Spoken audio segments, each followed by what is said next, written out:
안녕하세요. 예술에 관한 수다, 예술적인 수다를 지향하는 SBS 대표 팟캐스트 커튼콜 227회 시작하겠습니다. 저는 아나운서 이병이고요. 오늘도 김수현 문화예술 전문기자와 함께합니다. 안녕하세요. 네, 안녕하세요. 커튼콜 김수현입니다. 네.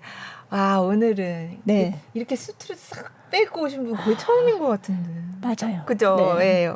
어서 소개를 해드리겠습니다. 자, 오늘은 세계 최고 발레단 중에 하나죠. 영국 런던 로얄 발레단의 솔리스트로 활약하고 있는 발레리노 전준혁 씨를 모셨는데요. 전준혁 씨는 로얄 발레단 부설 로얄 발레 학교에 아시아 남학생 최초로 전액 장학생 기록을 세우면서 입학을 했고 2017년 로얄 발레단에 입단해서 최근 퍼스트 솔리스트로 승급을 해서 다음 시즌부터 활동하게 되는 다음 거죠. 시즌부터. 네.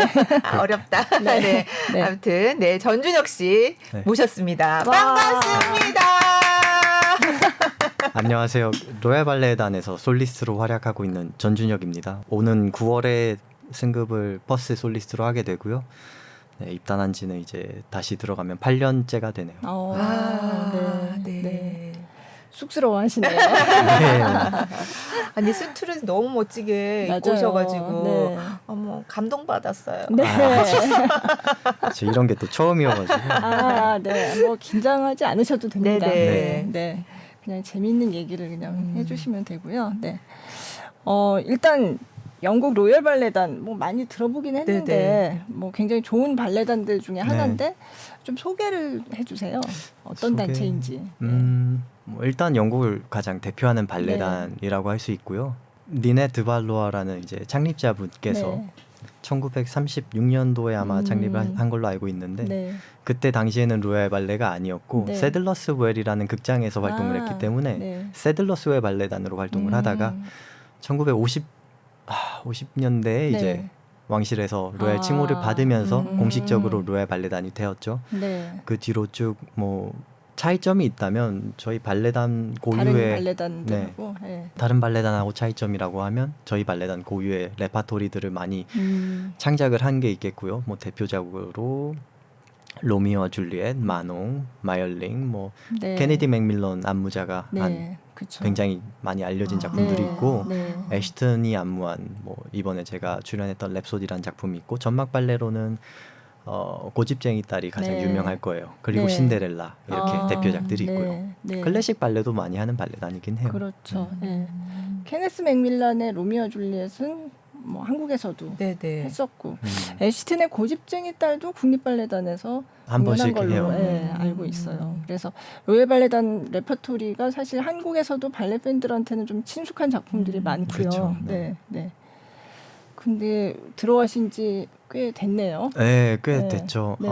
수습으로 입단을 해서 1년 네. 정도 다녔고요. 정식 단원이 된 지는 이제 6년이 지났고요. 그러니까 기간을 다 합치면 이제 7년이 됐네요. 네. 근데 아까 솔리스트로 현재는 솔리스트지만 이제 곧 퍼스트 솔리스트가 된다라는 그쵸. 건데 한국은 시즌이 이제 1월부터 뭐 12월이라면 영국은 8월부터 시작해서 7월까지라 약간 헷갈렸던 것 같아요. 네. 9월에 이제 공연이 시작되게 되면 그때 이제 그때부터 이제 퍼스트 솔리스트로 공연을 시작을 하는 거죠. 그러면 뭐 발레단마다 조금씩 다르긴 한데 그 무용수 등급이라는 게 있잖아요. 그쵸, 그걸 좀 설명해 주시면 좋을 것 같아요. 위에서부터 설명을 할게요. 가장 위에 주역 등급인 프린시펄이 있고요. 그 아래 등급인 퍼스트 솔리스트, 그 아래 솔리스트가 있고요. 그 아래 퍼스트 아티스트가 있어요. 이제 군무 중에서 조금 더 배역 있는 군무를 추게 되고 그 다음에 아티스트 이제 가장 많은 그러니까 지분을 차지하는 게 무용수를 아티스트라고 하는군요. 아티스트라 그러죠. 그게 각 발레단마다 조금씩 그 명칭이 다른 것 같아요. 그리고 그 아래 수습 단원들이 대개 매년 3명에서 5명, 6명 정도 있고요. 거기는 오드 잽슨 영 프로그램이라 해가지고 따로 또 있고요. 그러면 수성 그러니까 프린시펄이라고 하신 게 뭐 우리말로 주역 한다면 무용수죠. 주역 무용수, 수성 무용수. 몇 명이나 되나요? 프린시펄이 대략? 대부분 남녀 각각 10명씩으로 구성이 돼 있어요. 그래서 항상 숫자를 좀 비슷하게 맞추는 게 같이 파드들을 해야 그쵸. 하니까 2인물을 해야 되니까. 각각 짝이 좀 정해져 있죠. 항상. 퍼스트 솔리스트는요? 퍼스트 솔리스트도 뭐 사실 주역보다 숫자가 조금 적어요. 아 그래요? 네. 오히려. 네. 대부분 7명, 8명 내외로 이렇게. 그럼 퍼스트 솔리스트도 보통 남녀 무용수 그 비율이 숫자 비슷해요? 비중은 항상 비슷해요. 비슷해요? 저희 발레단은 네. 성비가 비슷해서. 그렇죠. 네. 같이 춤을 춰야 그쵸. 되니까. 네. 발레에서 여자가 많이 나온 작품은 또 특징적으로는 백조요수나 라바에데르 네. 정도 말고는 남자 여자 많이 나오는 게 그죠. 네, 네. 비율이 비슷하니까. 네. 파드대는 특히 이제 둘이 해야 돼요. 그쵸. 네. 네. 그리고 등급이 또 하나 따로 나눠져 있는 게 캐릭터 아티스트가 따로 있는데요. 저희 발레단은 그 등급은 이제 보통 은퇴하신 분이나 아니면 좀 나이가 있으신 분들이 캐릭터 역만 전문적으로 하는 배역이 따로 있죠. 뭐 예를 들면 백조요수의 여왕이라던가 뭐 아니면 네네. 정말 연기만 하는 배역이 따로 있죠. 무대에서 보통은 이제 아버지나 어머니 뭐 이런 캐릭터 아티스트. 네, 춤은 많이 안 추세요? 춤은 그분들은? 거의 추지 않고요. 남자 같은 경우에는 조금 파드들을 할 수는 있는데 여자 같은 경우는 웬만하면 그냥 연기만 하고요. 그래도 발레리나 출신이 해야 되는 하는 거죠. 거죠. 그렇죠. 저희 발레단 출신들만. 네. 그분들도 숫자가 굉장히 적어서요. 어떻게 보면 좀 선택된 분들만 이렇게 무대를 서는 거라. 그렇구나. 은퇴하시고 그 다음에 정말 소수만 그렇게 넘어가는 거죠. 좋은 거다. 그러게요. 네. 근데 캐릭터 발레를 그렇게 그런 거를 말하지 않고 뭔가 좀 뭐 이를테면 뭐 스페인 풍의 민속춤을 춘다거나 이런 거를 하는 사람들을 또 캐릭터 솔리스트라고 하지 않나요? 저희 발레단은 따로 직책이 있지는 않고요. 솔리스트, 뭐 아티스트, 퍼스트 아티스트, 솔리스트 다 뭐 군무냐 솔로에 따라 다르긴 하겠지만. 그러면 들어가셔서 이제 승급을 하는 게 어떤 식으로 되는 거예요? 승급은 이제 매년 시즌 끝나기 전에 승급 보통 오디션 같은 게 있나요? 아니요, 없고요. 없어요. 전혀 없고요. 1대1 면담을 단장과 통해서 이제 전에 듣게 되는 거죠. 단장님이 결정을 하시고 그 단원이 한 120명 정도 되다 보니까 1대1 면담을 전부 다 하는데 보통 한 2주 반에서 3주 정도 소요가 되고요. 보통은 되게 아티스트들부터 면담을 시작을 해서 저는 이번엔 좀 예외적으로 좀 면담이 늦게 잡혀 있었던 편이고 좀 마지막 주에 가게 돼가지고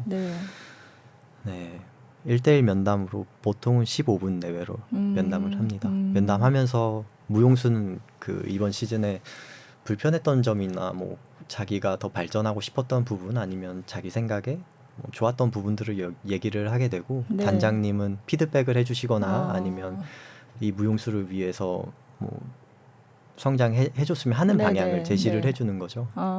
그러면서 승급을 얘기를 하시고. 그러면 다 다르겠지만 보통 이렇게 한 단계에서 요 다음 단계로 승급하는데 시간이 얼마나 걸리나요? 정말 빠른 경우에는 1년에 한 번씩 승급이 되고요. 근데 그것은 이제 좀 특출나게 잘하고 또 시기도 맞아야 되고 왜냐하면 자리가 안 비어 있으면 승급을 할 수 없는 거니까요. 저희 발레단은 그래도 자주 자리가 바뀌는 편이긴 합니다만 규모가 있다 보니까 그런 경우는 정말 거의 없다고 보면 되고 저 같은 경우에는 입단하고 3년 지나서 처음으로 승급을 했어요. 근데 2020년에 코로나 때문에 이제 2년 반 정도를 발레단이 운영을 못해서 그냥 영국 갔다가 공연 조금 하다 공연 취소되고 다시 연습하고 뭐 그런 시간들 때문에 좀 승급이 늦어진 감은 있는 것 같아요. 근데 승급 시작하고는 뭐 매년 승급을 지금까지는 해서 뭐 이런 경우는 제 동기에는 제 동기 친구 한 명 말고는 이런 경우가 없고요. 별로 없는 굉장히 빨리 승급하신 케이스죠. 빨리 승급한 편이에요. 그럼 처음에 들어갈 때부터는 그럼 맨 처음은 그냥 아티스트인가요?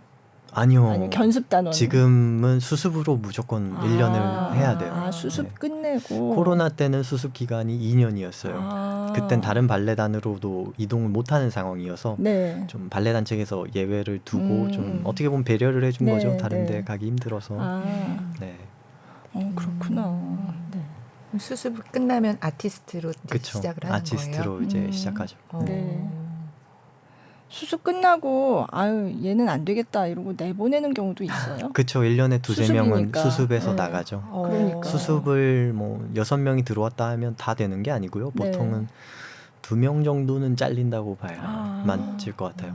네. 그리고 수습이랑 별개로 프리드로잔이란 콩쿨에서 네. 무용수가 1년에 한 번씩 오게 되는데 그죠. 네. 거기서 온 친구들은 붙는 경우가 거의 없고요. 아무래도 좀 팔이 안으로 굽는 발레단이다 보니 그래요? 자기 네. 학교에서만 이렇게 뽑고 따로 공개 오디션이 없어서요. 네. 학교를 통해서만 발레단을 들어올 수 있어서. 그러면 그 학교를 처음에 들어가실 때도 굉장히 경쟁이 치열했을 것 같거든요. 그쵸. 네. 저는 오디션을 안 봤지만 네.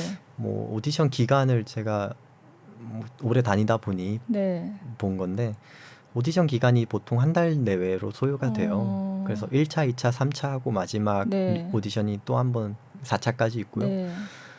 영국 전역에서 모이는 게 아니라 전 세계에서 모이는 거니까요. 네. 네. 뭐 지금 한국 학생들도 계속 오디션을 보는 걸로 네. 알고 있고 네. 뭐 한국뿐만 아니라 진짜 전 세계에서 오는 거여서요. 네. 그 영국 로열 그 발레 학교가 그 영화 빌리 엘리엇에 나오잖아요. 네네. 입학 오디션, 입학 네. 시험. 네. 그게 이제 영화가 나중에 뮤지컬이 됐지만 네, 거기도 등장하죠. 바로 네. 그 학교. 그 학교 거죠. 장면은 이제 리치몬드 파크 네. 쪽에 있는 좀 네. 부지가 큰 학교고요. 네. 제가 입학한 곳은 이제 고등학교 과정이죠. 그래서 전 네. 3년 과정을 마쳤고 네. 그 화이트 로즈라고 하는 학교부터 마치면 8년 과정을 마치게 돼요. 그러니까 거기는 이제 좀 연령대가 어린 친구들부터 그쵸. 가는 네. 곳이고. 초등학교 3학년 네. 나이부터 아마 들어갈 거예요. 그리고 중학교 3학년까지. 네. 그러면은 그러니까 그걸 봤기 때문에 막 그런 질문도 하고 막 춤도 이것저것 쳐보라고 하고. 근데 오디션을 안 보셨어요? 네, 저는 로잔에 나갔다가 그때 당시에 그 해 부임을 새로 하신 교장 선생님께서 마음에 들어하셔서 영어로 그때 제가 영어를 잘 못해가지고 네. 뭐라 하셨는데 제가 못 알아먹고 네. 오디션 보러 오라고 하셨던 것 같아요. 네. 근데 못 알아듣고 그냥 뭐 이메일도 안 보내고 네. 뭐 오디션 신청을 안 했는데 네. 교장 선생님이 이제 로잔 측에 얘기를 해서 저희 아버지 이메일을 받아서 연락을 따로 주셨고요. 오디션 근데 사실 영국이 돈이 좀 많이 드는 국가다 보니 네. 뭐 체제비를 한 달 동안 이렇게 가족이 다 같이 가기엔 너무 부담스러워서 오디션을 보러 가기 힘들 것 같다. 뭐 비디오로 대처가 되겠느냐 했는데 교장 선생님께서 이제 클래스 영상과 뭐 작품 영상 그리고 하드도 영상이랑 현대 작품 영상도 다 같이 선생님들이랑 심사를 해보겠다 하고 연락을 주셨고요. 그 다음에 뭐 학교 했으니까 뭐 오면 좋겠다 그래서 갈게요 했는데 학비가 또 너무 비싸가지고 학비가 그때 당시에 제가 알기로 36,000파운드인가 그랬을 거예요 1년에. 얼마 되는 38,000파운드인가? 거의 5천만 원 가까이 되는 거 그때는 저 2015년 이렇게 갈 땐 환율이 2,000원대였으니까 1,900원, 2,000원이었어요. 그래서 거의 이제 그건 기숙사비랑 생활비는 제외한 그냥 학비만 있는 거여서 비싸네요. 비쌀 거의 1년에 1억 정도 들겠더라고요. 그래서 저희 부모님이 그렇게까지는 지원이 힘들다. 그래서 그럼 장학금 달라고 하자. 그래서 교장 선생님께서 이제 장학금 잘 안 준다 우리는 특히 외부인은 장학금 좀 힘들 수 있다 그랬는데 어떻게 장학금 또 준다 그래서 회의를 한 일주일 정도 하신 것 같아요. 일주일 정도 뒤에 연락이 또 다시 왔어요.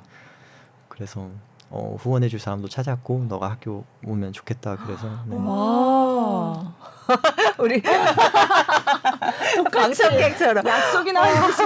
그래서 운이 되게 좋아서 잘 풀린 것 같아요. 그만큼 너무 욕심이 나니까 그러셨겠죠. 그러니까 그 교장 선생님이 로잔 콩쿨 할 때도 그 과정에서 눈여겨 보셨으니까 이제 로잔 콩쿨 이제 한 일주일 조금 넘게 진행되는데 클래스랑 뭐 다른 것들 현대 작품 뭐 이런 걸 다 보니까 작품만 보는 게 아니어서 더 절 좋게 보지 않으셨나. 그렇구나. 가실 때 그러니까 몇 살이셨던 거죠? 제가 만으로 15살, 16살 때 갔죠. 그러면 아직 혼자 그렇게 정말 아무도 없는 외국에 가서 네. 생활하기에는 쉽지 않았을 텐데. 쉽지 않았는데요. 친구들이 되게 잘 대해줘서 저희 학년은 좀 특이할 정도로 아래 화이트로치에서 올라온 친구들의 비중이 좀 높았어요. 보통 이제 한 30-40%가 이제 아래에서 올라오고 네, 나머지는 네. 외부에서 채워지는데 저희 학년은 한 70-80%가 아래에서 다 같이 올라온 네. 친구들이어서 거의 가족 같은 분위기인데 근데 저희도 거기 같이 새로 끼워줘서. 가서, 끼워줘요. 다 기숙사 생활을 하게 돼요. 모든 네. 학생이. 네. 근데 방도 사실 외부인들끼리 따로 쓰라고 하고 그럴 네. 것 같은데 네. 가자마자 그냥 아래에서 올라온 친구랑 항상 같이 쓰면서 영어도 가르쳐주고 친구들이 같이 런던 돌아다니면서 좀 소개도 해주고 되게 많이 도와줬었어요.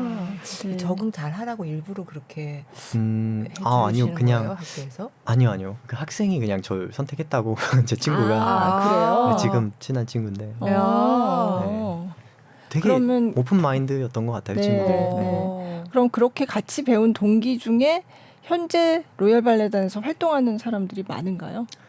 저희 동기 5명이 있어요. 5명? 5명이 네 들어갈 때 6명이었는데 네. 한 명 수습 때 이제 탈락하고. 잘리고 5명이 같이 활동하고 있죠. 그럼 로열 발레 그 학교를 나온다고 해서 다 로열 발레단을 갈 수 있는 건 아닌 거죠? 전혀 아니죠. 네, 보통 한 학년에 30명 정도 되니까요. 그 중에 그 중에서도 소수만 네. 갈 수 있군요. 오디션이 따로 없고 그냥 네. 1, 2, 3학년 다 그 시험을 볼 때 네. 발레 시험을 볼 때 네. 단장님이 와서 보세요. 보고. 3년 동안. 그 다음에 3학년 시험까지 다 보고 네. 그 다음에 개개인 면담을 따로따로 하죠. 1학년 때도 시험 봐서 떨어지면 2학년 진급을 못하는 거고요. 2학년 때도 진급이 3학년으로 안 될 수도 있는 그래요? 거고요. 네. 학교 때도요. 그쵸. 네. 네. 학교 때 3년도 계속 시험으로 통과를 하고 하냐 네. 못하냐 네. 그 과정이 있으니까요. 그럼 그 로열 발레 학교에서 물론 당연히 뭐 발레 이걸 배우는 건 당연한데 그 춤추는 거 이거 외에는 어떤 교육 과정이 있나요? 교육 과정만 얘기를 드리면 뭐 네. 발레 클래스는 매일 있고요. 네, 그죠. 그 다음에 학교는 이제 저도 나온 지 한 10년 돼가지고 네. 근데 기억해 보면 네. 뭐 캐릭터 춤이 따로 있었고 그 현대무용 당연히 있었고 필라테스 있고 네. 운동 네. 남자는 특히 여자랑 조금 다른 운동 프로그램을 일주일에 2번씩 있었어요. 네. 1시간씩 네. 근력을 키워야 되니까. 네.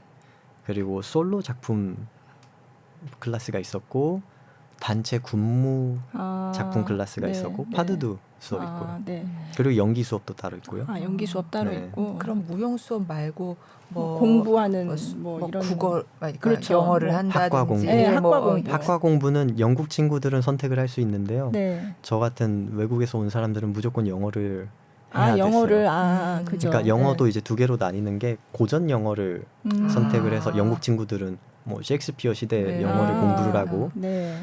저희 외국에서 온 친구들 같은 경우에는 이제 비자를 받아야 되니까 발레단에 네. 들어갈 때 네.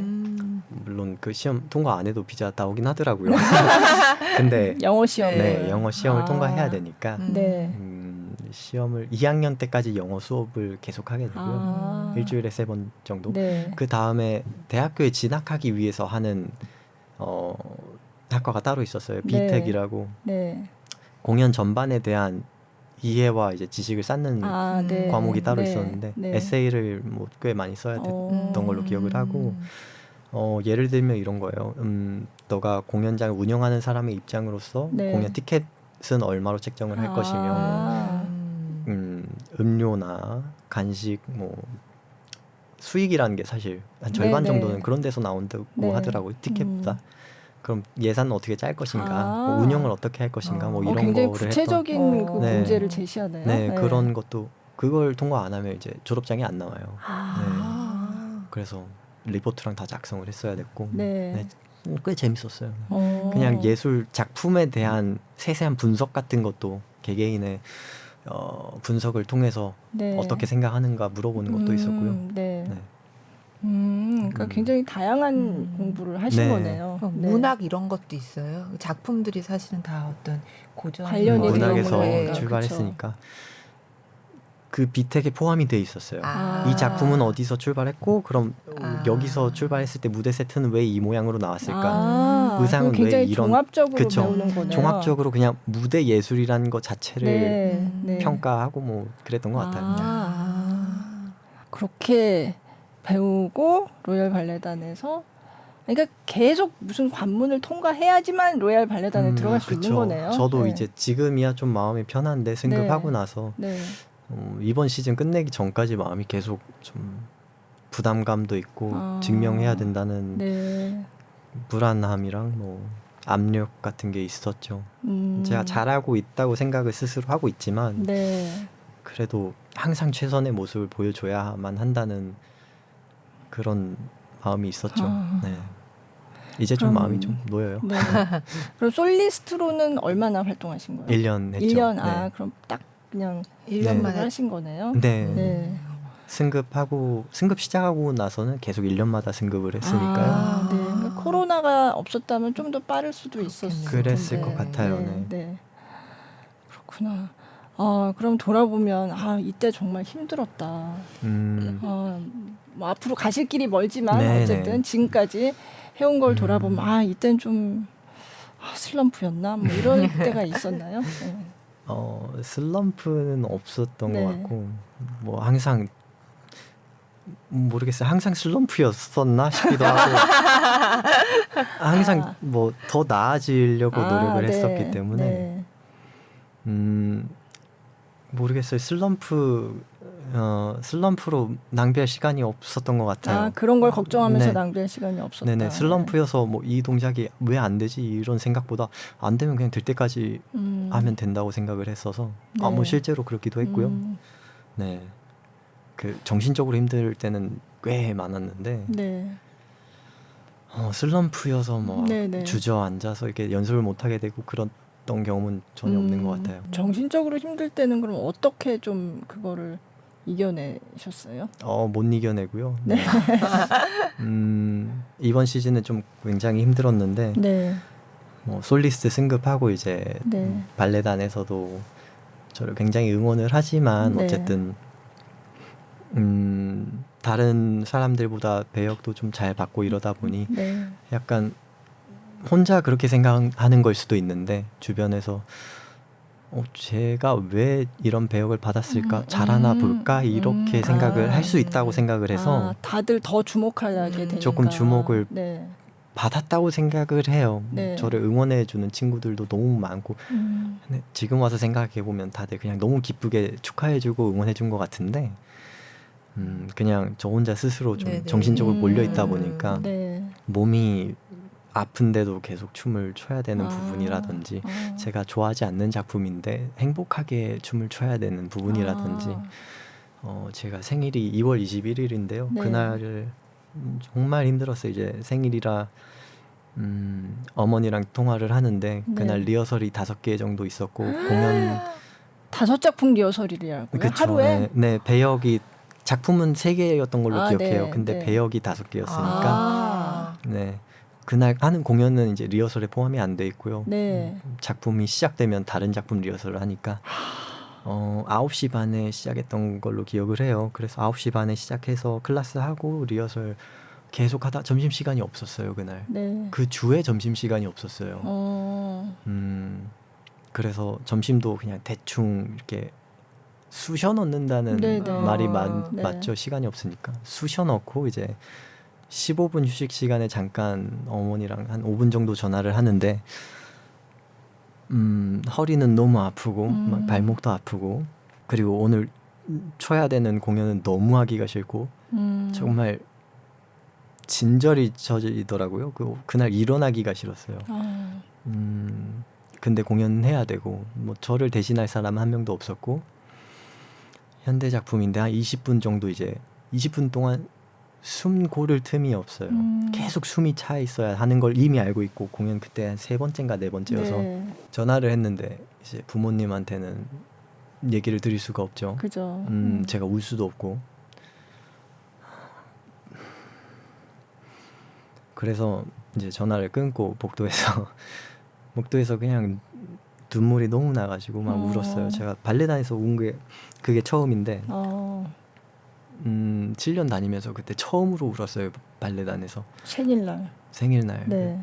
전화 끊고 이제 저랑 같이 집에서 사는 친구가 와서 무슨 일이야 이렇게 물어보는데 진짜 너무 힘들다. 이 공연은 하기가 싫고 나는 발레를 계속 하고 싶은 마음도 안 들고 나는 먼 타지에서 이렇게 고생을 하는 이유도 모르겠고 내가 춤춘다고 내가 살아가는 사람들이 이 공연을 보는 것도 아니고 나는 일반 관객을 위해서 얼마나 내가 힘들어야 하는가 뭐 그런 부정적인 생각들이 굉장히 많이 들어서 네, 친구한테도 엄마한테는 내가 이런 얘기를 할 수도 없고 네. 정말 힘들다. 뭐 공연 다 마치고요. 이제 스테이지도 앞에 관객분들이 조금씩 기다리고 계시는데 그 공연 그날 보고 무대에서 너무 행복해하는 모습에 자기도 행복했다면서 말을 건네주시는데 그때 그것도 너무 마음이 아팠어요. 그냥 스스로 마음이 아팠어요. 저 자신한테. 와 나는 언제까지 이렇게 거짓된 마음으로 춤을 춰야만 할까? 뭐 그런 생각을 했었는데 다행히게도 이게 행복하게 봐주시니까 네. 행복하게 춤출 수도 있는 것 같고 무대에선 또 행복하게 춤을 추다가도 무대 내려오면 정말 그냥 쑥 힘이 다 빠져버리는 그런 네. 느낌인 것 같아요. 네.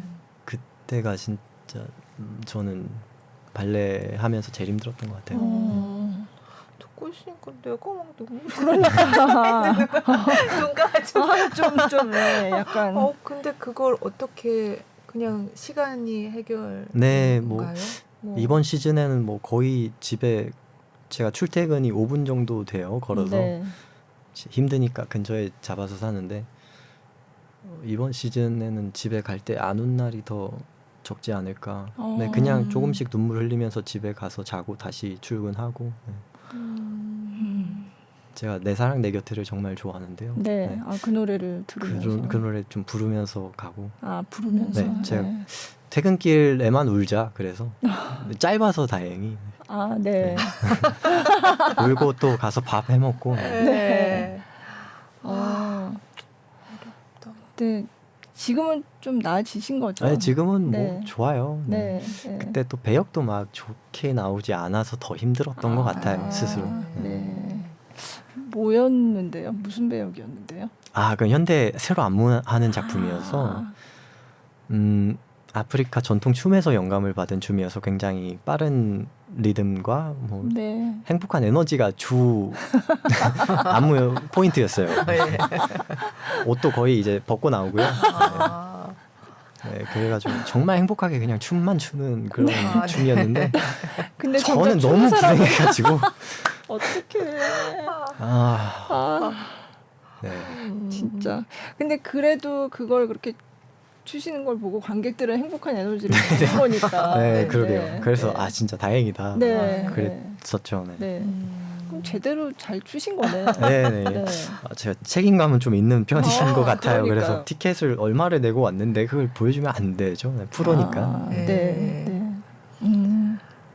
그러면 승급 얘기를 들었던 때는 언제인가요? 승급 얘기는 마지막 주 발레단 마지막 주에. 네. 그러니까 7월 초인데 얼마 안 된 거죠. 아니네요. 6월 말이에요. 6월 말. 제가 7월 초에 한국에 들어왔으니까 6월 말에 그때 랩소디의 시튼빌은 작품 3개 엮은의 시튼빌은 이제 다 끝난 시기였고요. 그 다음 주에 백조유수 공연 3번 있었는데 백조유수 공연 2번째 공연하고 나선가 이제 단장님이랑 면담하면서 그때 승급 소식 들었죠. 면담을 뭐 한 30분 정도 진행을 했고 보통은 승급하면 지금까지는 들어가자마자 저를 준이라고 혁을 발음을 영국 분들이 잘 못해서 준이라고 하는데 준 이번에 승급했어 축하해 그 다음에 얘기를 나누는데 이번에는 이번 시즌 어땠던 것 같아 이렇게 얘기를 처음에 시작을 해서 제가 또 한 불평을 해가지고 불평은 뭐라고요? 네. 저한테 안 맞는 역을 뭐 이런 네네 거예요. 뭐 아쉬웠던 부분들 네. 이번 배역 내가 잘할 수 있었는데 안 줘서 아쉽고 뭐 이 배역은 나도 잘할 수 있는 항상 그냥 나도 잘할 수 있다 뭐 이런 얘기를 많이 했던 것 같아요. 뭐 배역을 많이 봤는데도 네. 욕심이 또 있어서 네. 그리고 뭐 그냥 리허설에 관련된 부분들이나 불만 사항들 뭐 그런 거 얘기를 계속 하고 좋았던 부분들도 따로 얘기를 또 했고요. 이번 맡은 배역들 중에서 네. 되게 또 기분 좋게 했던 배역들 뭐 연기를 더 할 수 있어서 좋았다든지 뭐 아니면 안무에 참여할 수 있어서 좋았다든지 이런 좋았던 부분들을 다 얘기를 하고 그 다음에 뭐 25분 막 이렇게 시간이 갔는데 단장님이 그냥 그래 좋아 얘기 듣고 피드백 받고 그래서 승급 안 되려나 보다 그랬어요. 네. 승급 생각도 좀 없기도 했고 근데 마지막에 이제 다 끝났나 하고 이렇게 가만히 좀 있는데 단장님이 내가 너를 승급을 시킬 생각인데 너한테 이게 좋을까 도움이 될까 이렇게 얘기를 하시는 거예요. 왜 그렇게 말씀하셨을까요? 제 생각엔 한 두 가지 정도 이유가 있을 것 네. 같은데 솔리스트 같은 경우에는 이제 솔리스트 뭐 1인무만 하는 것이 아닌 4인무, 6인무 이렇게 네. 들어가서 참여를 네. 하게 돼요. 네. 더 많은 배역을 할 수 있으니까 발레단 아. 입장에선 좀 더 어떻게 말하면 쓸모 있게 무용수를 쓸 수 있는 거고 알짜배기로 이렇게 네. 또 다른 하나는 제가 나이에 비해 좀 일찍 승급을 하게 되는 거니까 다른 친구들에 비해서 저보다 나이 많은 제 다음으로 어린 친구가 저보다 나이가 3살 많은 친구들이거든요. 그래서 좀 일찍 승급하게 되면 아무래도 무용수로서 기량이 떨어질 수도 있다고 생각을 해요. 맡은 배역이 적어지다 보니. 네. 물론 리허설은 더 힘들게 하고 그렇겠지만 매일같이 공연을 하지 않으니까 어떻게 보면 마음이 좀 해이해질 수도 있는 거죠. 네. 뭐 그런 얘기를 하시진 않았지만 네. 제 생각에는 아마 그런 이유 때문에 조금 조심스럽게 제안을 하지 않으셨나. 네. 네. 그리고 또 하나는 이제 제가 이번 시즌엔 주역 역할을 뭐 마지막에 맡은 랩소디 빼고는 하지를 않아서 네. 다른 단원들이 보기에도 약간 의아한 승급일 수도 있겠다라는 생각을 했어요.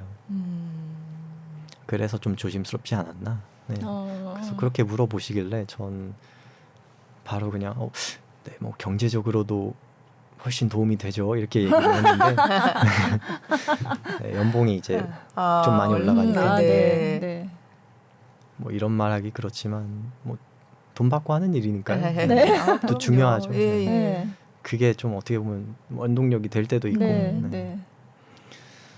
뭐 그 얘기하고 저도 또 더 좋은 배역들 맡아서 하고 싶다. 네. 뭐 솔리스트면 아무래도 주역역 맡을 때도 좀 눈치가 좀 보이기도 하고. 네. 그렇죠. 네. 네. 발레단 단원들도 뭐 솔리스트니까 솔리스트인데, 네. 나중에 하겠지라고 생각을 하니까 네.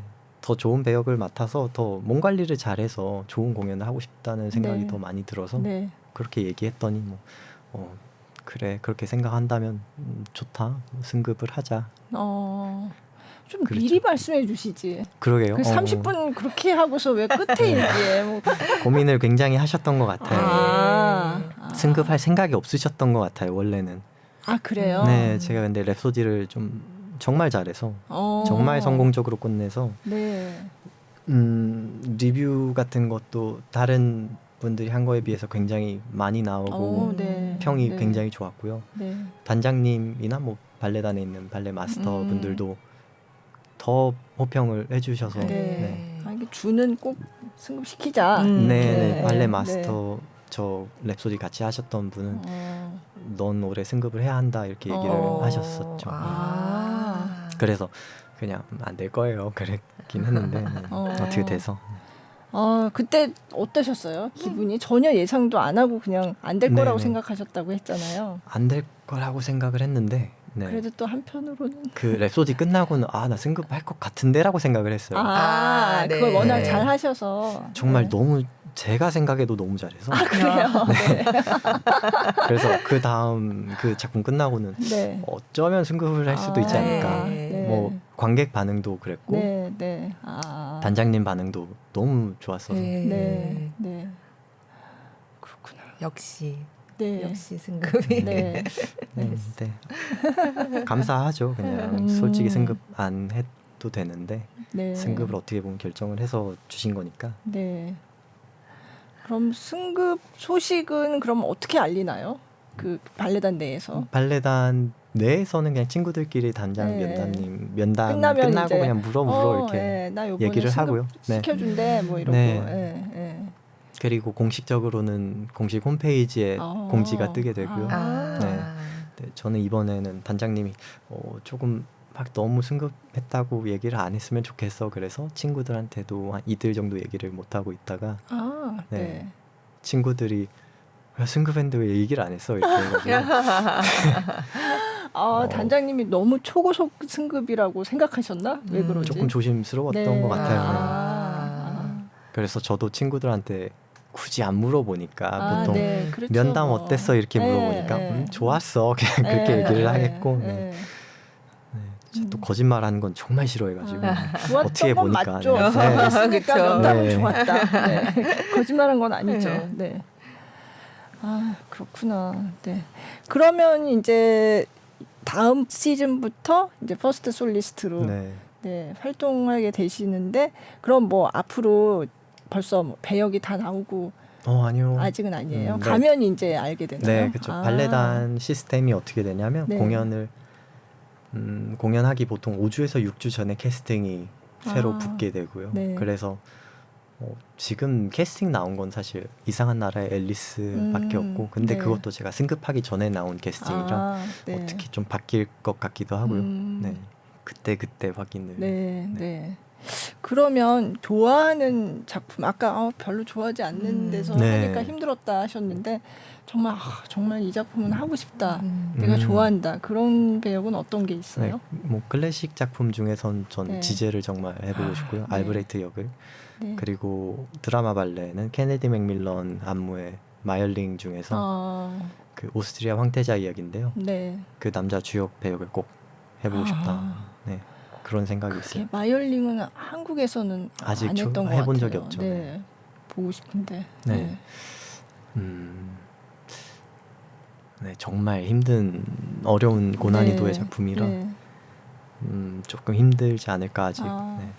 그러니까 다 아직은 춤춰보지 않은 그쵸. 역들인 거죠. 네. 그럼 해보신 것 중에서는 어떤 게 나 이건 진짜 마음에 들고 잘했어. 이런 건 뭐가? 백조의 호수의 베노 역은 정말 제가 발레단에서 제일 잘하는 것 같고요. 그리고 이번에 한 랩소디 배역도 제가 제일 잘한 것 같아요. 네. 백조의 호수의 잠깐만요. 백조의 호수의 베노 역이면은 어떤 역할이죠? 저희 발레단은 이제 스토리를 새로 안무를 리암 스칼렛이 해가지고 네. 조금 다를 수 있는데 네. 왕자 친구로 나와요. 근데 군대 조직으로 스토리가 설정이 돼 있어서 이제 군에서 2인자인 역할이죠. 네. 그러니까 다른 그 버전에서는 파드투르아라고 보시면 될 거예요. 네. 그렇구나. 네. 네. 그럼 한국에서 하는 백조의 호수 버전에서도 그런 역이 있나요? 그건 없지 않나. 러시아에 파드투르아가 그나마 비슷할 텐데 네. 베노라는 역은 극에서 비중이 크다 보니까 네. 1막에서 처음부터 끝까지 나오고요. 네. 2막에서 잠깐 2막 시작할 때 조금 나오고요. 3막에서도 계속 무대 위에서 춤추고 그렇군요. 연기하고 있고요. 네. 네. 그러니까 로얄 발레단 버전에서 중요한 역할이군요. 굉장히 네. 중요한 역할이죠. 네. 네. 네. 제가 키가 조금 큰 편인데 네. 이제 원래 베노나 뭐 잔미녀의 파랑새 같은 배역들은 네. 저보다 키가 작으신 분들도 잘 안 했었어요. 뭐 75, 6 정도가 가장 큰 분이셨던 것 같은데 네. 제가 한 뒤로 이제 키 크신 분들도 하기 시작하고 키가 얼마나 되세요? 저는 82입니다. 네. 네. 그 랩소디도 이제 바리시니코프한테 네. 안무를 맡긴 작품이라 네. 제가 실제로 뵀는데 한 60, 별로 안 크세요. 68 정도, 네, 66 하더라고요. 정도 되시는 네. 것 같아요. 네. 그리고 이번에 같이 하게 된 친구들도 키가 뭐 72, 75 이 정도인 친구들이 했으니까. 네. 네. 랩소디가 바리시니코프가 안무를 한 거예요? 애쉬튼이 안무한 걸로 돼 있는데 네. 그때 당시에 같이 초연을 한 여자 무용수분이 저희 발레단에 발레 미스트리스로 계세요. 네. 그래서 그때 당시 상황을 얘기를 한 번씩 해주시는데 네. 애쉬튼이 바리시니코프한테 네. 그냥 너가 원하는 대로 순서 짜서 너의 가져와. 솔로를 만들어봐. 진짜? 너가 보여주고 싶은 거 다 보여줘. 그래가지고 굉장히 고난이도 테크닉이 쉼 없이 나와요. 네. 첫 번째 솔로 그 길이만 2분 40초 정도 되고요. 보통 긴 남자 클래식 발레 솔로라고 하면 1분 10초 내외예요. 근데 그런가요? 뭐 2배가 네. 훌쩍 넘는 시간이니까. 네. 네. 그리고 나왔다 들어갔다 한 6번 정도를 하는데 그 나올 때마다 1분은 내외로 춤을 다시 추고 들어가고 파두두 같은 경우에 4분 정도 춤을 또 추고 네. 네. 그냥 처음부터 끝까지 숨 좀 돌리면 다시 나와서 춤추고 그렇죠. 그렇군요. 그러니까 네. 애쉬튼이 안무한 걸로 돼 있지만 사실은 바리시니코프가 그 남자 솔로들은 바리시니코프가 안무를 했고 파두두 같은 경우는 애쉬튼이 했고요. 네. 요번에 박세은 씨 그 프랑스 파리 오페라 갈라에서 그 파두두를 했던 것 같아요. 네. 제 기억에는. 네. 그건 또 몰랐던 얘기라서. 네.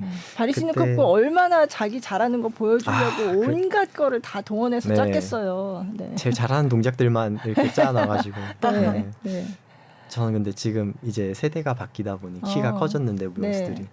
저는 그 중에서도 좀 더 큰 편이라 네. 조금 힘들었죠. 근데 그게 키가 크면은 어려운 동작이 있나요? 키 같으면 일단 상대적으로 속도가 조금 느리죠. 근데 저는 좀 빨리 움직이는 편이라 네. 아직 젊고 네. 다행히 그렇구나. 그럼 남자 무용수들은 좀 작으신 분들이 많으세요? 그렇진 않아요. 네. 근데 빠른 춤을 춰야 된다 하면 작은 친구들이 많이 추죠. 보통. 네. 그렇죠. 그 현대 요즘 안무한 그런 작품들도 좋아하시는 편이세요? 좋아해요. 네. 네. 그 저희 발레단 상주하는 안무자는 이제 웨인 맥그레거가 있고 네. 크리스토퍼 윌든 안무자가 네. 있는데 리암 스칼렛도 있었다가 이제 안타깝게 돌아가셨죠. 네. 그래서 웨인 맥그레거 작품을 그래도 1년에서 2년에 한 번씩 신작을 하는 편이고요. 네. 신작이 아닐 때에도 매년 작품을 레파토리를 바꿔서 다른 네. 작품들을 하는 편이고 네. 그리고 새로 안무자들을 많이 초청을 해요. 그래서 1년에 한 네. 2개에서 3개 정도는 신작을 항상 하고 있어요.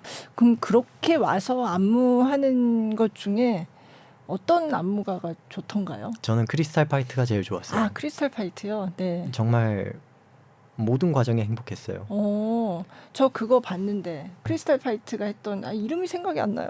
제목이. 단편극 3개를 했던 맞아요. 게 있고 네. 단편극인가요? 아니요. 근데 그거를 하나로 묶어가지고. 라이트 오브 패시지인가? 맞아요. 라이트 오브 패시지. 저희 네. 발레단에서 안무를 초연으로 한 거고 네네.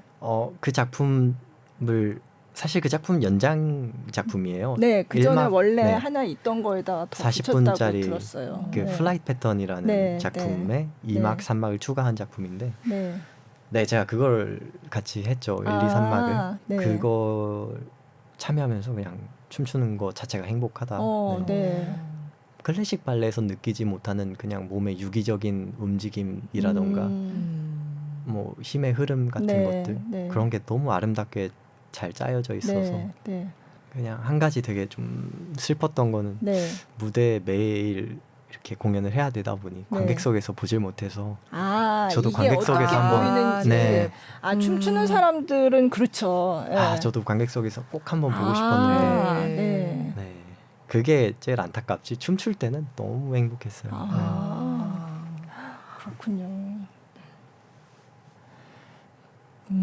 네, 한국에서도 볼 수 있으면 좋겠네요. 네. 근데 진짜 발레는 어떻게 시작하게 되신 거예요? 발레 저 집안이 다 발레를 했어가지고 어머니 아버지는 안 하셨는데 제가 고모 세 분이 다 큰 고모는 발레 하시다가 한국무용 전공하시고 작은 고모도 뭐 발레 하시고 막내 고모도 발레를 하시고 되게 그냥 유명했어요. 집안 자체가 발레계에서. 고모님이 많이 활동하신 네. 꽤 뭐 어렸을 유명하셨어요. 때부터 그냥 태어났을 때부터 발레가 친숙하셨겠네요. 네. 어릴 때부터. 그쵸. 뭐 그런 집안에 태어나가지고 저도 그냥 자연스럽게. 네, 자연스럽게 하기도 하고 전 그땐 그냥 애들이랑 노는 게 너무 재밌어가지고 뭐 유치원 갔다가 이렇게 고모 학원 가서 12시 타임 되면 12시 타임 애들이 오고 1시 반 되면 1시 반 타임 애들이 오고 네. 그렇게. 네, 그래서 그냥 하루 종일 애들이랑 놀면서 발레하고 네. 네, 그냥 제가 만 3살 때 이제 시작을 하고 만 5살 때 콩쿠르를 나가면서 그냥 발레 평생 해야겠다 싶어서 이미 그때 네, 그냥 춤추는 게 좋아가지고 네, 그냥 어떻게 보면 이게 레일이 잘 깔려 있었던 것 같은데 그냥 열심히 달려야겠다. 네. 이렇게 쫙 깔렸는데 네. 여기서 내가 그냥 달리기만 하면 된다. 네. 공부도 솔직히 좀 별로 안 하고 싶었고. 네. 아니 아무리 레일 잘 깔려 있어도 하기 싫을 수 그렇죠, 있잖아요. 당연하죠. 네. 얼마나 힘든 일인데요, 사실. 근데 제가 겁이 많아서요. 뭐 다른 거 도전하기 또 무서워가지고. 그러니까 어릴 때도 좀 그랬거든요. 그래요. 네. 피겨 스케이팅을 할까 했었어요. 평창 올림픽이 있으니까 네. 발레 동작들이 피겨에 다 그죠. 나오니까. 네. 그래서 어머니 아버지는 피겨 하면 너 김연아 될 수 있다. 네. 스타가 될 수 있다. 네. 그때 솔직히 좀 무서워가지고 다른 거에 도전한다는 것 자체가 무서웠어요. 그래서 발레 계속 하고 싶기도 하고 네. 발레 계속 할게요 해서 뭐 계속 하게 됐네요. 평생. 아니 근데 맞아. 그러고 보니까 빌리 엘리어트 오디션 봐서 합격도 하셨다면서요? 네, 오디션은 또 안 봤고요. 안 그냥 보셨어요? 연락이 와가지고. 그냥 모셔가겠다. 근데 제가 5학년인가 6학년인가 그랬던 것 같은데. 2010년 뭐 그때쯤이었던 네. 것 같은데요. 네. 네, 그때 그냥 오디션 뭐 없이 빌리 엘리어트 연락이 와서 네네. 엄마랑 아빠랑도 좀 해볼래? 그래서 한번 해볼까요? 했다가 갔는데 발레 할 시간이 없어가지고 그 뭔가 노래도 배워야 되고 그죠, 탭댄스도 다 해야 되고 되니까 새로운 춤도 연기도 해야 배워야 되고 네. 발레 할 시간이 없어가지고 제가 그때 한국예술종합학교 영재학교 영재원인가요?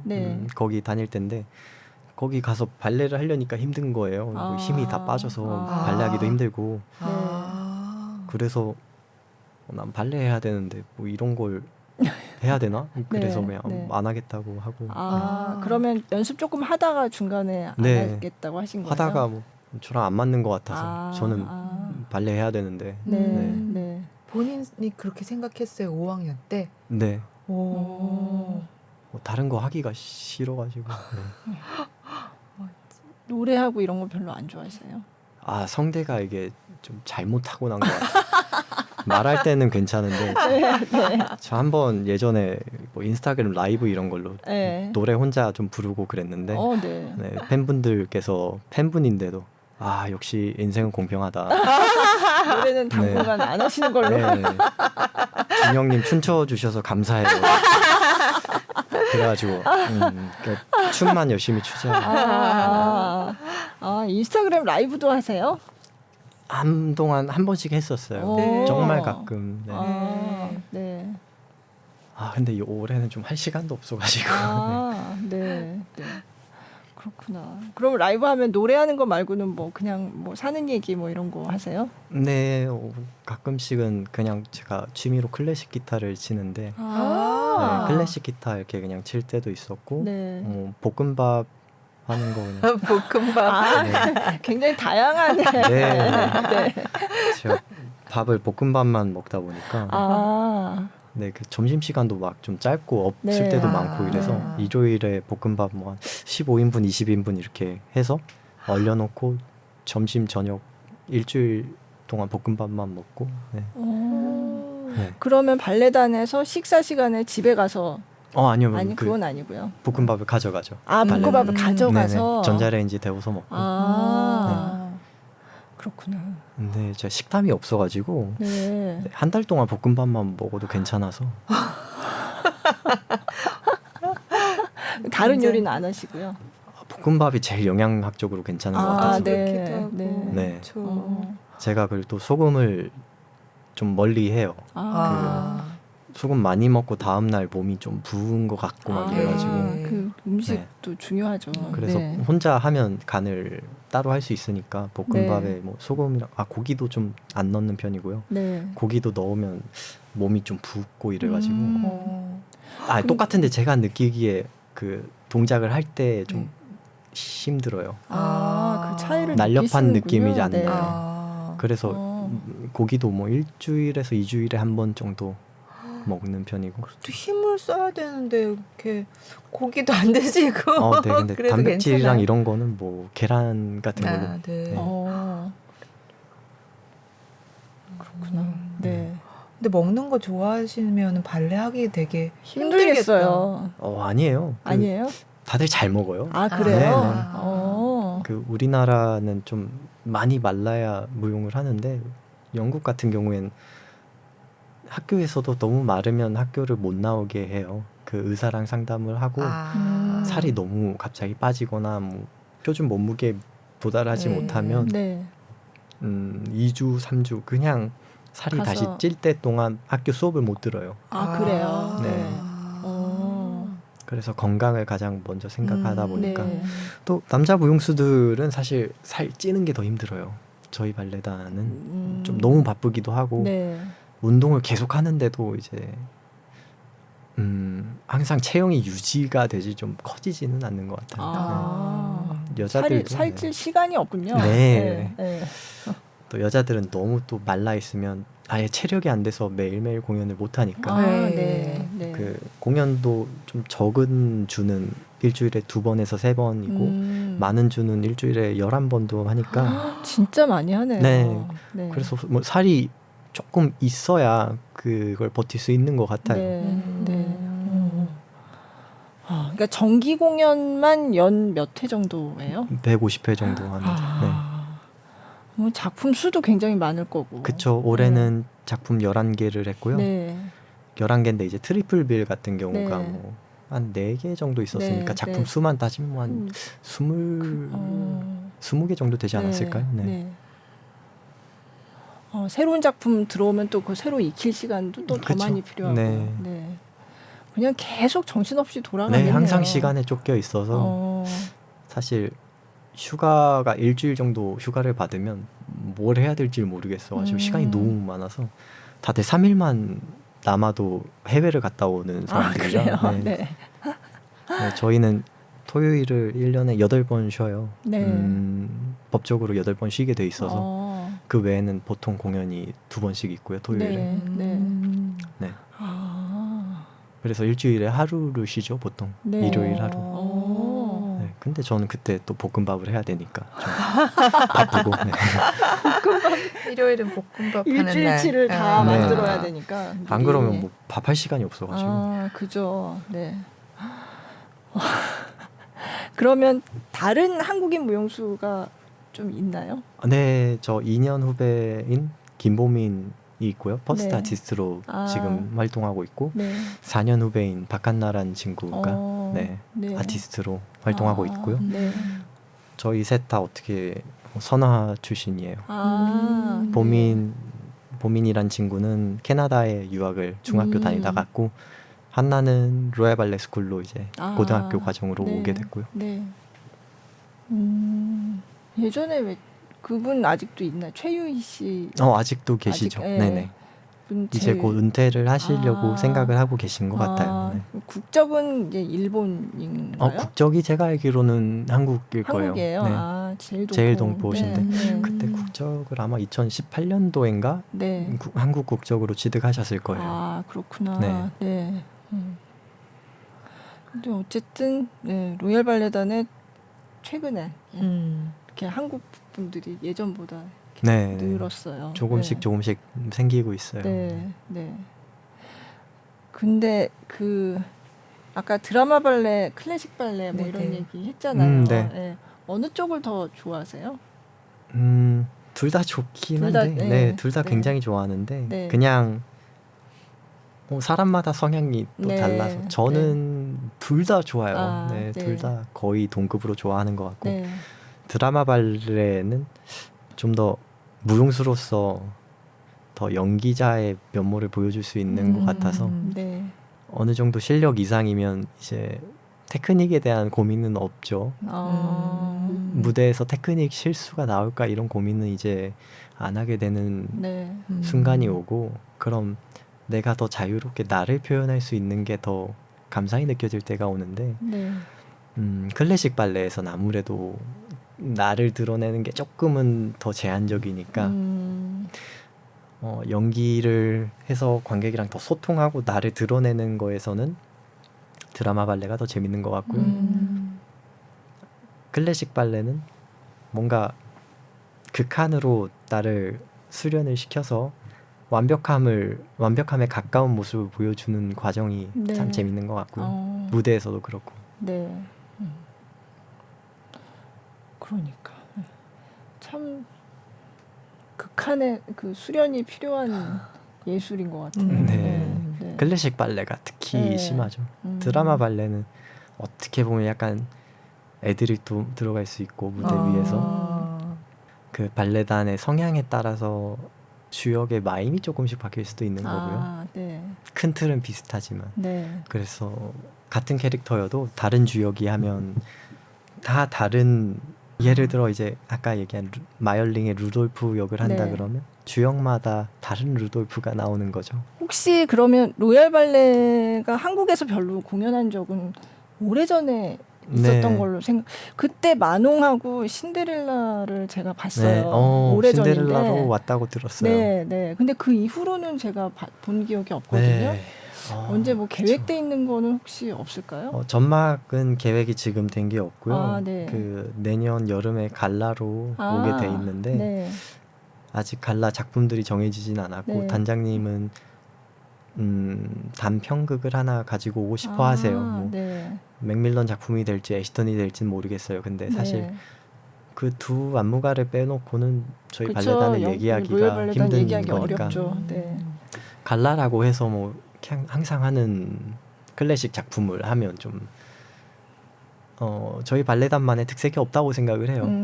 물론 마농 파드도 뭐 베드신 파드도 이런 거 하면 네. 조금 보여줄 수는 있겠지만 그래도 그 두 안무가의 단편극을 하나 가져오는 거랑은 네. 완전히 다른 얘기니까 네. 그렇게 단편극으로 가져올 수 있으면 참 좋겠다 생각은 그때 하고 있어요. 당연히 오시는 거죠? 저는 당연히 그죠? 오죠. 네네. 네, 그냥. 한국 친구들은 아마 다 올 거예요. 네. 네. 네, 아마 제가 알기로는 한 발레단 절반 정도가 오는 걸로 알고 있으니까 네. 절반은 이탈리아로 가고 다른 절반은 한국으로 오고. 네. 그렇군요. 그게 한 내년 네, 여름에. 내년 여름이니까 내년 6월 말에서 7월이 되지 않을까. 네. 네. 네. 아직 뭐 다 확정된 건 아니지만 어쨌든 그런 계획이 있다. 네. 네. 네. 기대됩니다. 네. 요즘 보면은 이제 한국 발레리나나 발레리노들이 외국으로 많이 진출을 하시더라고요. 뭐 이렇게 특별한 이유가 있을까요? 저희 세대들이 여건이 나아진 건 확실히 있는 것 같고요. 네. 이제 마음속으로 이제 진입 장벽이 좀 낮아지지 않았나. 네. 옛날에 해외 나가는 것 자체가 굉장히 맞아요. 특권이던 시대잖아요. 네. 그리고 나간다 그래도 다 성인이 된 다음에 나갈 네. 생각을 하니까 보통 발레단에서 활동을 시작하는 나이가 유럽 쪽에서는 이제 적으면 16살부터 시작을 하거든요. 맞아요. 발레단에서. 네.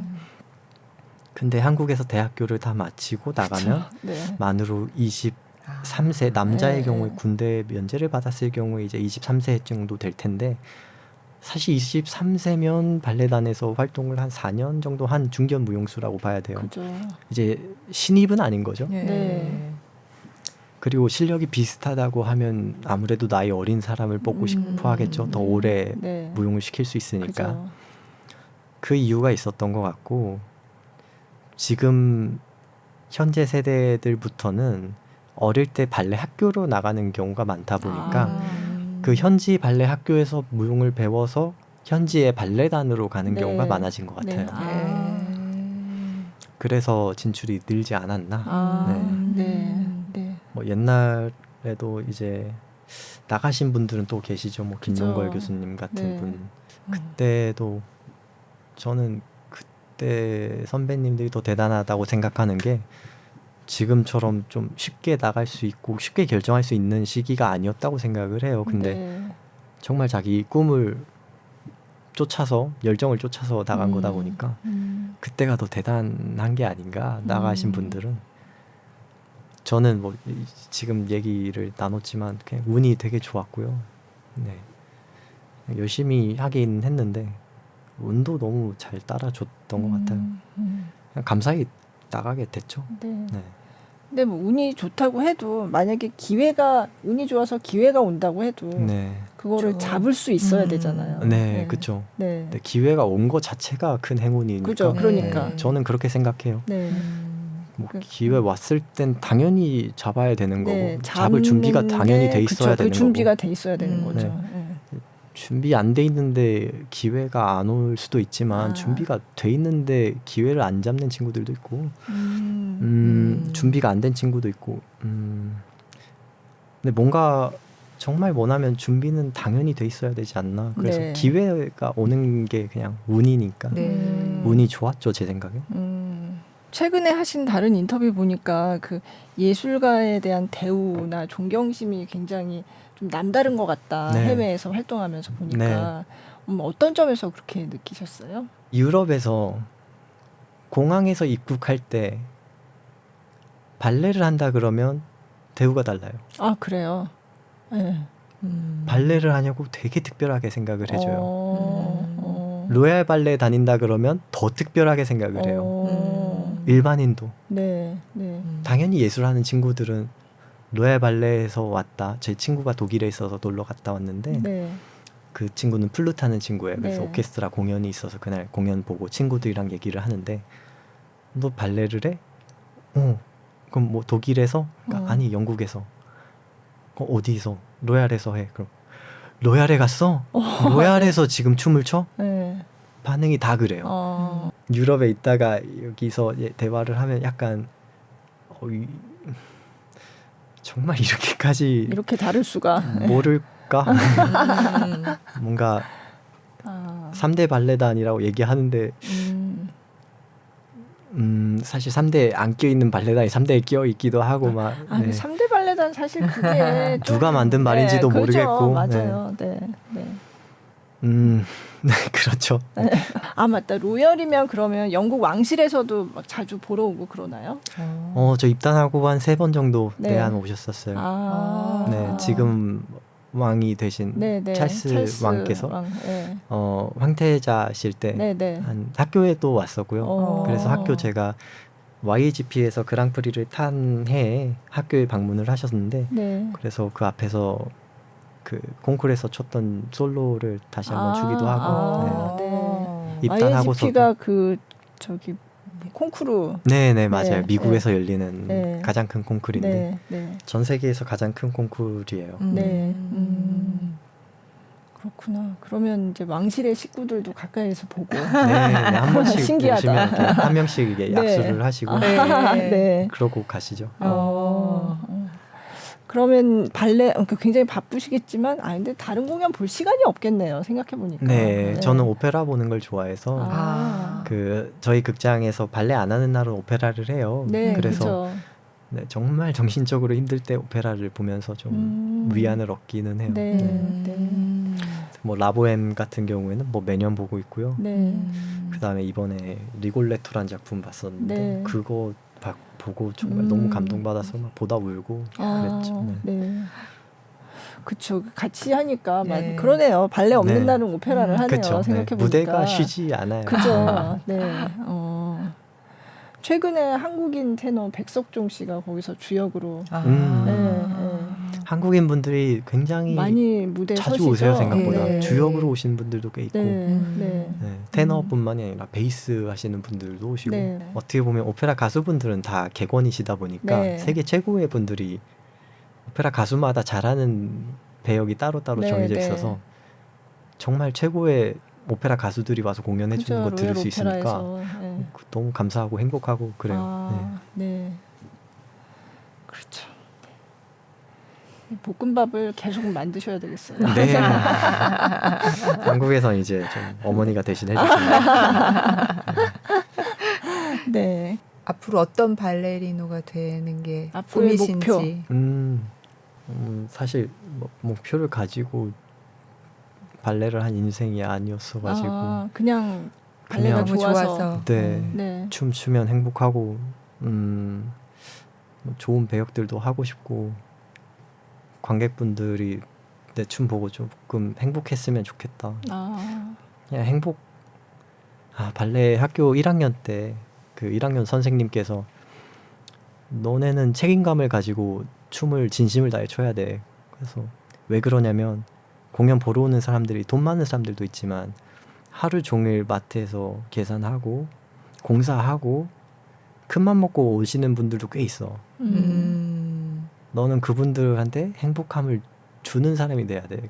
그 얘기를 들었었는데 그 이후로 확실히 관객분들한테 제 춤 보고 막 너무 감동해서 눈물 흘리고 행복해하고 그럼 좋겠지만 저는 그냥 힘든 일상에 조금 조그만한 행복만 전해줘도 무용수로서는 성공한 거라고 생각을 해요.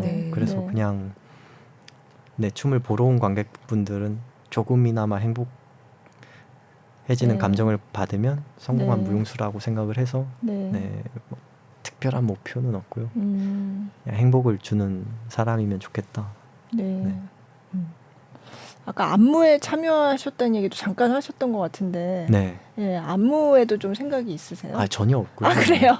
저는 그쪽에 재능이 없는 것 같고 안무에 참여했다는 게 새로 신작을 할 때 무용수로서 참여를 했다. 그 말씀이네요. 근데 신작을 할 때 안무가가 직접 와서 이렇게 같이 만들어가는 약간 그런 느낌도 그런 안무자도 있나요? 있죠.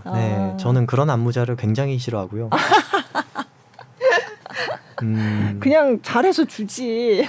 그렇죠. 안무자의 일은 안무를 하는 것인데 가끔 무용수한테 예를 들면 이게 여기 뭐가 있을까요? 슬럼프를 너라면 어떻게 표현을 하겠니?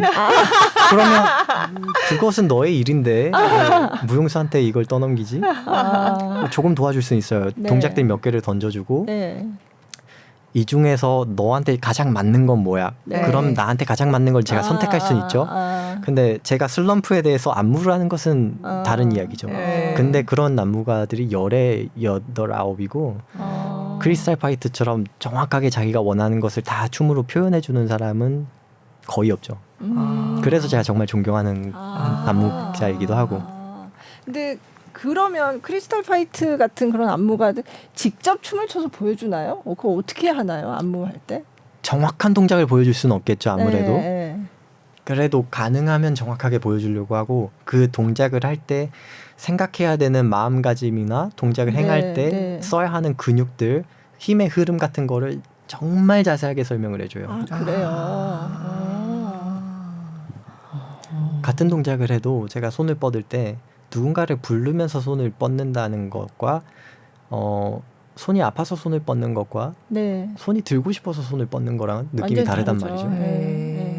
내가 이 동작을 왜 안무를 이렇게 해서 이 마음으로 춤을 춰줬으면 좋겠어라고 설명을 전부 다 해줘요.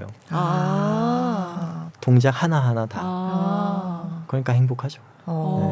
그렇군요.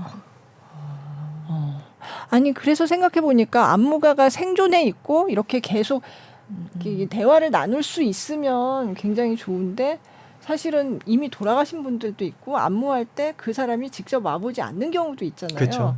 그럴 때는 조금 그 원래 의도를 재현하는데 조금 어려움이 있지 않을까 그런 생각도 좀 들어요. 있겠죠. 확실히. 결국 조금씩 변질될 거라고 생각은 해요. 그러니까 예전에는 또 영상도 별로 없었을 시절이면 진짜 그냥 그걸 실제로 봤거나 춤췄거나 하는 사람이 와서 그냥 전수해 주는 거잖아요. 맞아요. 근데 영국 로얄 발레 같은 경우에는 생긴 지 그렇게 오래된 발레단이 아니다 보니까 그때 춤췄던 분들이 꽤 많이 살아계시는 분들 계시고요. 그 특정 작품 때 그 작품을 했던 분들이 와서 설명을 해주실 때도 있고 외부에서 이제 초청을 네. 하는 거죠. 네. 다시. 그런 점이 좀 살아있는 역사를 만나는 것 같아요. 네. 네. 네. 지금 얘기했듯이 바리시니 코프란 초연했던 무용수 분이 그러게요. 저를 티칭을 네. 해주시고 뭐 이런 점들이. 네. 네, 안무자 분들은 돌아가셨지만 안무자 아내분은 또 살아계시고 아내분이 또 얘기를 하고 그리고 그때 초연을 같이 했던 무용수들도 다 지금 남아 있으니까 네. 뭐 활동은 안 하고 계시지만 네. 그럼 요때 요 동작은 뭐 그때 당시 얘기를 했더라. 하는 거죠. 소위 말하면 라떼는 말이야. 네. 설명은 근데 그런 거 들으면 또 네. 이해도 다 잘 되고 네. 동작을 왜 이렇게 짰을까도 더 명료해지니까 좋죠. 그럴 것 같아요. 그러니까 암만 영상이 남아 있다 해도 네. 맞아. 그거는 그냥 결과만 보는 거잖아요. 그쵸. 네. 그러니까 네. 그게 어떻게 해서 나온 건지를 그 참 발레가 참 어렵네요. 어려워요. 네. 네. 네. 네. 자식은 생긴다면 안 시킬 것 같아요. 네, 정말 좋아하지만 정말 싫어하기도 해서. 네. 그렇군요. 네. 알겠습니다. 앞으로 또 모르죠. 바뀔 수도. 그럴 수도 있죠. 네. 너무 소질이 있어. 이러면 또 아니에요? 네, 저도 소질이 없었어서. 없었어요? 네네. 없다고 생각하신 그냥 자신이 그렇게 생각하는? 아니에요. 발레는 몸치여도 노력으로 할 수 있는 예술이어서 제가 이나마 한 것 같아요. 그래요. 네. 제가 진짜 어느 인터뷰를 봤더니 뭐 토할 때까지 토할 만큼 연습했다. 네, 토도 자주 했고요. 그래요? 한 2번 정도 쓰러지기도 하고. 네. 네. 영국 로열에 계실 네네. 때요. 네. 그래서 한번 앰뷸런스 온 적도 있었고. 네. 그게 너무 연습을 많이 해서 과로해서 그런 건가요? 그런 것 같아요. 제가 보통은 그렇게까지 되기 전에 몸이 신호를 안 받을 텐데 저는 쓰러질 때까지 가능하더라고요. 그래서 그 뒤로 좀 조심해서 하고 있어요. 그러니까 보통 쓰러지기 전에 이거 좀 아프고 힘들다. 네. 이제 보통은 이제 못 하는데 그죠? 저는 그냥 돼가지고 네, 뭐 100가지 이제 힘을 써야 된다 그러면 보통 예를 들어 이제 한 번은 그때 쓰러졌는데 자전거를 3분 동안 가장 할 수 있는 힘으로 최선을 다해서 달려라 체력 테스트를 해야 되니까 그래서 3분을 이렇게 했는데 일어나다가 이렇게 쓰러졌어요. 보통 그렇게까지 최선을 다하지 않죠. 그래서 그때 내 신호 체계가 조금은 다를 수도 있겠다. 내가 조절을 해야겠다를 느꼈었어요. 그럼 발레 하시는 분들은 다른 운동은 따로 뭘 하세요? 가장 기본적으로 할 수 있는 건 뭐 스쿼트 이런 게 스쿼트? 있겠고요. 그렇군요. 그리고 여자를 들어야 되면 남자 같은 경우에는 뭐 코어 근육이랑 뭐 상체 근육이 많이 필요하니까 상체 위주로 또 운동을 따로 하고 발레단에 상주해 주시는 PT 선생님이 3분 계셔서 예약해서 항상 할 수 있거든요. 각자 맞는 프로그램을 따로 짜주세요. 그렇구나. 그죠. 알겠습니다. 언젠가 뭐 내년에 갈라 오시지만 언젠가 런던에 가서 볼 수 있으면 좋겠네요. 그러게요. 너무 좋겠다. 또 오페라 하우스에서 보는 거랑 갈라 공연으로 보는 거랑 느낌이 많이 다르죠. 많이 다르죠. 사실 전막 발레 좋고 또 현재 가서 보면 또 느낌이 다르고 그럴 것 같긴 해요. 네. 알겠습니다. 그래도 지금 로얄 발레단이 어떤 곳인지 어떻게 활동하고 계신지 지금 말씀해 주신 것만 해도 뭔가 굉장히 많이 알게 되는 기분이에요. 맞아요. 네, 감사합니다. 자, 마지막으로 안내 말씀 하나 드릴게요. 골라듣는 뉴스룸 커튼콜은 SBS 뉴스홈과 네이버 오디오 클립, 팟빵, 애플 팟캐스트 등 오디오 플랫폼에서 그리고 또 유튜브 영상으로 만날 수 있습니다. 유튜브 플레이리스트 김수영 문화전문기자의 커튼콜에서 지난 회차도 모아서 볼 수 있고요. 검색창에 김수영 기자 커튼콜 치면 나옵니다. 여러분의 많은 관심 부탁드립니다. 네, 오늘 전준혁 발레리노 나와주셔서 정말 감사합니다. 고맙습니다. 감사합니다. 감사합니다. 감사합니다.